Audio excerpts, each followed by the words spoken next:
নমস্কার, আমি রূপালী অফিসিয়ালে সবাইকে স্বাগতম। তো বন্ধুরা, ক্রিসমাস চলে এসছে সামনে। 25শে ডিসেম্বর কেক হবে না তাই কখনো হয়? আমাদের অনেকেরই মনে হয় যে কেক বানাতে অনেক ঝামেলা, অনেক কিছু লাগে, অনেক উপাদান দিয়ে বানাতে হয় একটা কেক। কিন্তু বন্ধুরা না, কেক বানানো যায় অনেকভাবে, দারুণ লাগে খেতে। কিন্তু আমরা অনেকে ভাবি যে না, কেকটা বাড়িতে বানাতে অনেক টাইম লাগবে, কিন্তু না, বেশি সময়ও লাগে না।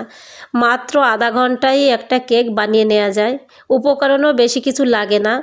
প্রতিটা উপকরণ আমি দেখিয়ে দেবো এই ভিডিওটার মাধ্যমে যে কেক কত তাড়াতাড়ি বানানো যায়, একদম সুন্দর কেক হয়। তো আমার অনেক বন্ধুরা আছে, তারা কখনো আমিষ খায়নি অথবা এখনও খায় না। তো সেই সমস্ত বন্ধুদের কথা ভেবে আমি ডিম ছাড়া কেক বানিয়েছি।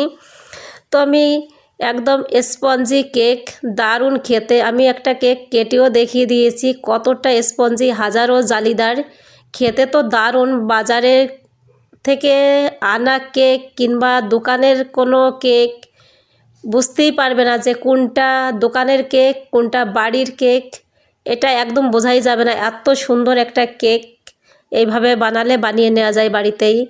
তো দেরি না করে শুরু করা যাক বন্ধুরা, সঙ্গে থেকো।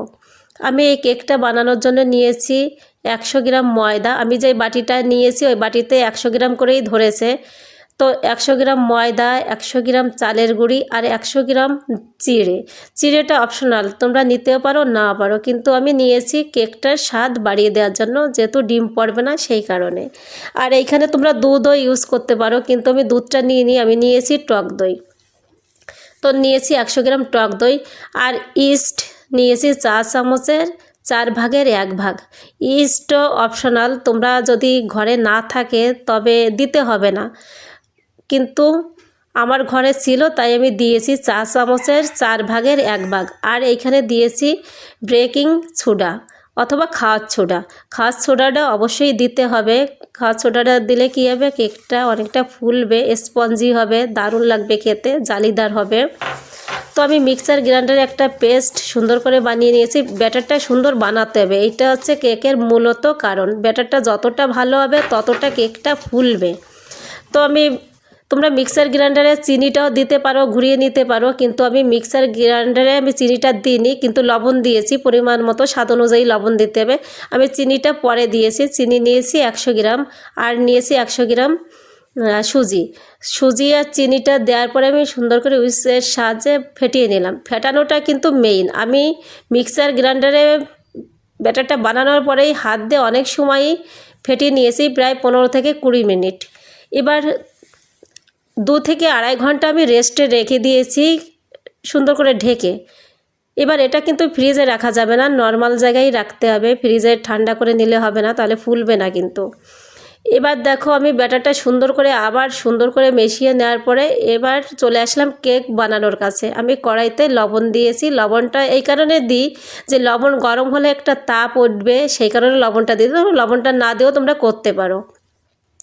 আমি লবণটা দেওয়ার পরে একটা স্ট্যান্ড বসিয়ে দিয়েছি। স্ট্যান্ডের উপরে আমি কেকের ব্যাটারটা দিয়েছি। একটা বাটি নিয়েছি, অ্যালুমিনিয়ামের বাটি, তোমরা চাইলে অ্যালুমিনিয়ামেরও নিতে পারো, আর ঘরে যদি না থাকে অ্যালুমিনিয়ামের বাটি তবে স্টিলের বাটিও নিতে পারো।